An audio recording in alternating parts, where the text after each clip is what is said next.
Tonight on KGW News, bullets fly outside a high school gym. What we're learning about the two students who were hurt. A wife begs for answers after her husband is hit and killed by suspected street racers. It's horrifying, and I keep waiting to wake up. And 5 years later, recovering from a devastating crash. It's a long ways when you have to relearn how to walk, talk, eat, sleep, breathe. A young woman gets to say thank you to her heroes. Plus, how long will the smoky skies stick around? Your news starts now. Good evening. We begin with gunfire that erupted at the end of the school day as students in North Portland were headed home from Jefferson High. Thanks for joining us. I'm David Molko. And I'm Laurel Porter. 2 students were hurt, but police say their injuries are not life-threatening. Alma McCarty spoke with police and witnesses on the scene tonight. Alma? And David, Laurel, even the police chief is making a comment on this tonight. Chuck Lavelle is urging anyone with information to come forward, saying it's very concerning when violence like this affects our kids, and that he's grateful no one was killed. 30 minutes after the final bell at Jefferson High on Tuesday, jarring sounds rattled students and witnesses nearby. I first thought it was firecrackers, so help me God. When I heard the pop, and then pop, pop, pop, and then I was able to gauge the intensity, and I knew that was gunshots. Charles Daniel Coleman said students quickly ran into the building, with police arriving not long after. Before 4 p.m., and school was already out, there was a shooting near the gym. Officers on scene found one male student inside the school shot in the leg. They said he was shot outside before running in. PPB also got a report that a bullet may have grazed a second student's hand, but they're still working to confirm that information. Investigators marked 3 bullet strikes on the side of the Jefferson High gym. No one else was hurt. It's sad. It's heartbreaking, knowing that this is someone young, a youth who has so much life and so much potential, and we have all this gun violence and they out to kill one another, and we have to find a different way, a different answers for this. Maurice Fain and Daryl Turpin headed to the crime scene as soon as they heard the news. Child walked up to us, or was in a car, and was like, "Did someone get hit?" And you could just see in his eyes the astonishment, that the state of trauma that he was in, just wondering, did someone die? Did someone get hit? And I'm thinking about how is that going to affect that child, even though he wasn't a part of the shooting scene. Police have not named a suspect, but say many students were in the area at the time of the shooting, so they're hoping for more witnesses to come forward. And I hope that nobody was injured seriously to the point of they can't recover. But let's stop the madness, and let's not get that spirit here. A spokesperson for Portland Public Schools explained the district is aware of the non-life-threatening injuries as well as the shots fired call right by the school. Students who were still on campus were released to their families on the Kirby Street exit. We have the case number up now on KGW.com for anyone wishing to provide additional information to police. David? And we can imagine how frightening for so many students and their families. Thank you, Alma. Best wishes to those students who are injured in the entire Jefferson High campus. Turning now to what I'm sure you've noticed out there. A heavy haze covered much of the area today.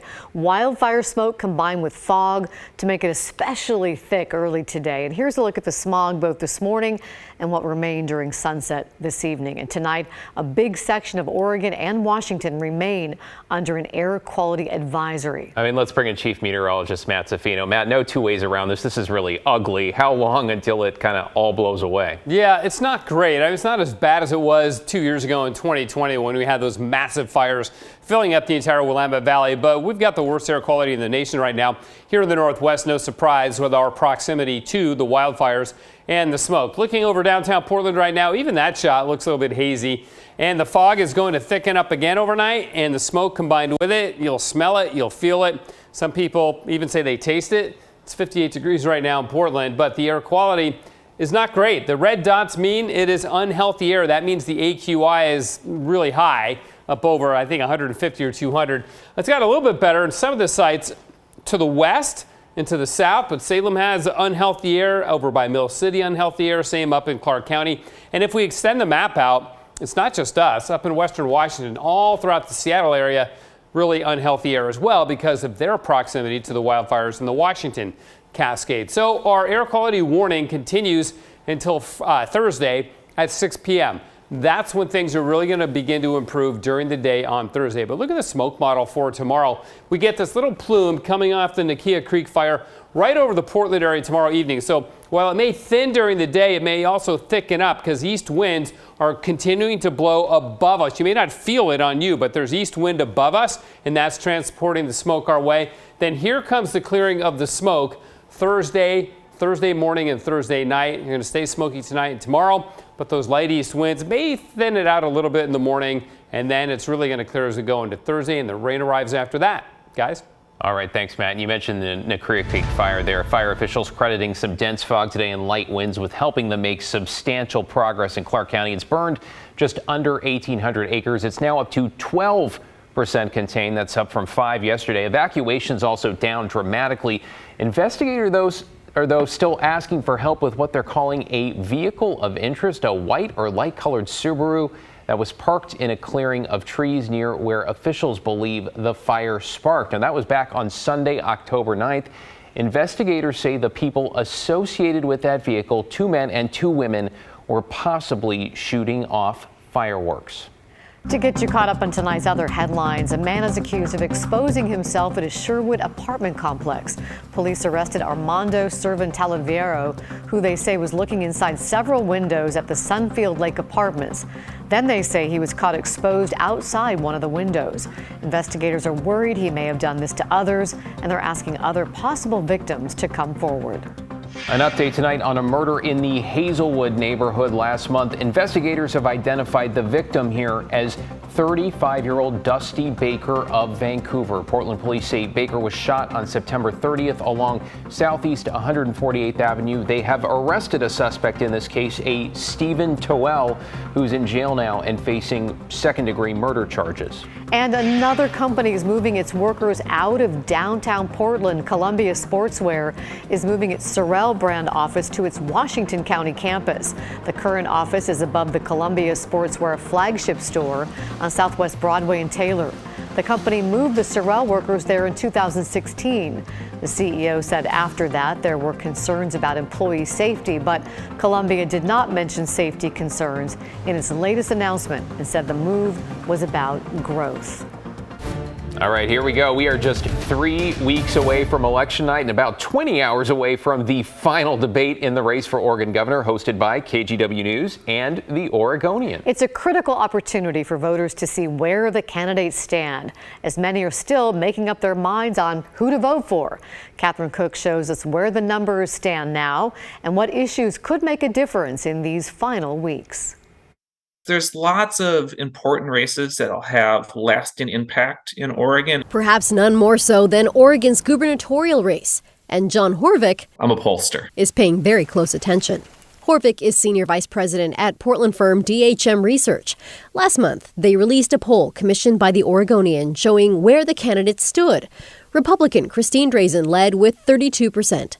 Democrat Tina Kotek followed closely with 31%, and unaffiliated candidate Betsy Johnson was third with 18%. I think the race is very close. And so, moving, 1 or 2% of the voters in your direction could be all the difference of winning or losing the election. On Wednesday, KGW will host the final gubernatorial debate. Heading into it, more recent polls show DHM's numbers are holding steady. Yeah, absolutely. These debates matter. They matter when they're close, and they matter more the nearer we get to Election Day. Despite how close this race appears to be, Horvick notes nearly half of voters polled were either undecided or just leaning toward a certain candidate. He says data shows undecided voters may be most interested in how candidates debate key issues, chief among them, homelessness. And not just how candidates would solve the issue, but what they think the root cause of it is. More voters will tell us right now that homelessness is driven by mental illness and drug addiction. But lots of voters really prioritize housing and housing first. And so there's a divide there that the candidates really have to make their case. Many theorize that Betsy Johnson is a spoiler for Tina Kotek's campaign. The numbers have at times reflected that.